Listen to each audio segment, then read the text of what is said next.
So I've been sitting here catching up on the R. Kelly documentary, and as much as it is disturbing, it's also very interesting to see what people have to say on social media. And a lot of people are comparing these girls on this documentary to, you know, being picked up by an older guy when you're in high school. Now, granted, most girls did deal with an older guy in high school. But it's a huge difference from being manipulated and forced to do things you don't want to do, all because you like this guy. It's not the same thing. Everybody, when you in high school, you definitely want to be seen with the older guy, whether he's 18, whether he's 19, if you 15, 16, whatever. Everybody has their moment.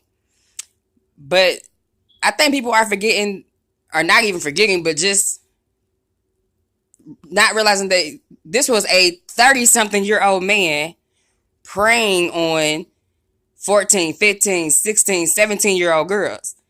Now, as far as those grown women on there, y'all already knew what was up. Like, y'all been around long enough that y'all was old enough to know about Aaliyah. Y'all was old enough to know about the sex tape. Y'all was old enough to not only know about it, but also understand the situation. And y'all still wanted to fuck with this nigga? Like, who wants to fuck with this nigga knowing that he's fucking little girls? And that makes you question those women, right? At the same time, they were still victims of his abuse. So it's a catch-22 for them.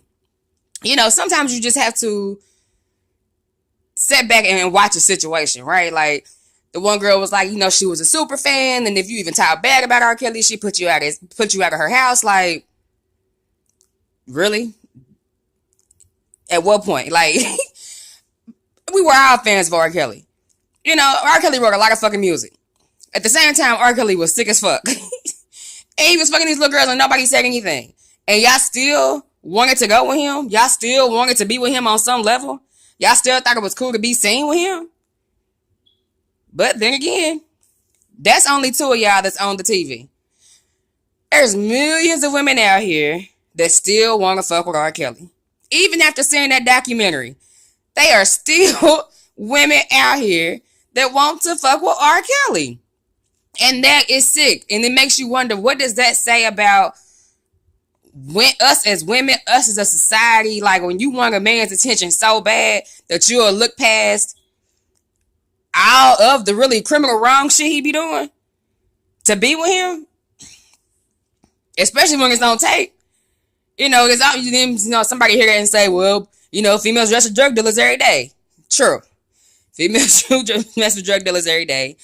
And you know what the shit be, what they be with the shits and the shit they be on. But again, can you compare that to molesting teenage girls, taking them from their parents, manipulating their minds to where they just don't know what to do, which way to go without you telling them which way to go? That's a problem, people. Like, where are we at as a society? What are we going to do about it? I'm just curious to know how many people actually boycott R. Kelly's record. Hit me in the comments, let me know. Would you boycott R. Kelly's next record? Would you not play any more of his music? If you heard it on the radio, would you turn it off? Would you call in and complain to the radio? I'm just curious. I personally don't listen to a lot of R. Kelly music anyway, unless I hear it on the radio. It's not like my pick of the day. So I'm just curious to know who all would do that. How many people will actually do that? How many people are actually doing that? How many people after seeing that documentary actually like, I'm really cool off of anything R. Kelly? Like, if I get married, they not playing none of that shit in my wedding. Let me know. Hit me in the comments.